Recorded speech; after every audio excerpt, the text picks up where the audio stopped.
Shalom, kembali lagi dalam Renungan Harian Resort GKI Pulang Pisau bersama saya Vikaris Elma Januarika. Hari ini firman Tuhan bagi kita sesuai dengan nas Almanak GKI 2 Raja-Raja pasalnya yang kelima ayat 15 hingga ayatnya yang ke-19 bagian yang A. Sebelum itu mari kita berdoa. Tuhan, terima kasih atas setiap kebaikan dan kemurahan Tuhan yang boleh nyata kami rasakan dalam sepanjang hidup dan kehidupan kami. Saat ini kami memberi diri kami untuk belajar dari firman Tuhan yang akan kami dengar bersama. Kiranya tuntunan Roh Kudus dan hikmat Allah ada bersama dengan kami sekalian. Terima kasih Tuhan Yesus, haleluya, amin.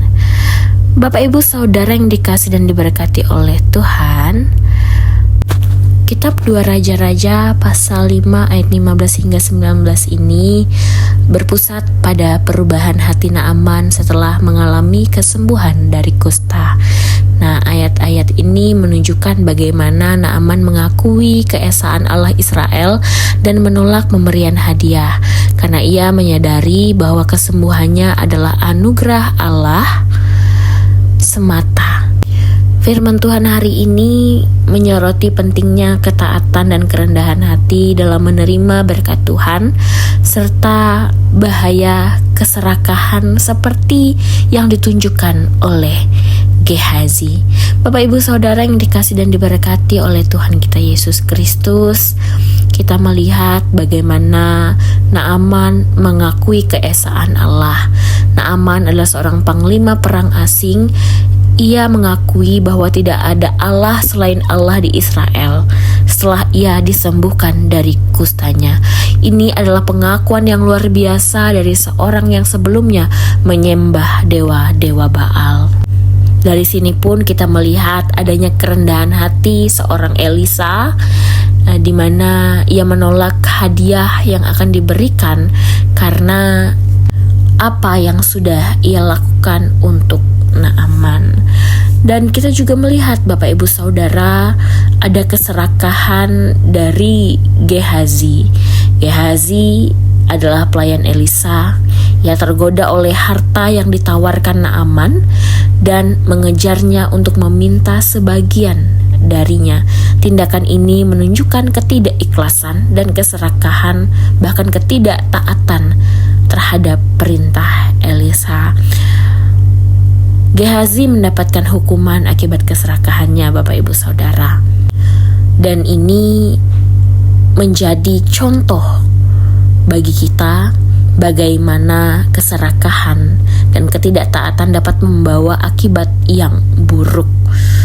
Bapak Ibu Saudara yang dikasih dan diberkati oleh Tuhan, firman Tuhan hari ini ingin mengajak kita untuk merenungkan kembali bagaimana kita harus merespon setiap anugerah Tuhan dalam hidup dan kehidupan kita. Apakah kita mengakui keesaan Allah dan bersyukur atas segala berkat-Nya, ataukah kita malah tergoda oleh keserakahan duniawi dan mencari keuntungan pribadi? Bapak Ibu Saudara, dimanapun kita berada, marilah kita belajar dari kisah Naaman untuk hidup dengan rendah hati, taat kepada Tuhan dan menghargai anugerah yang sudah diberikan. Amin untuk firman Tuhan. Kita mengambil saat yang teduh.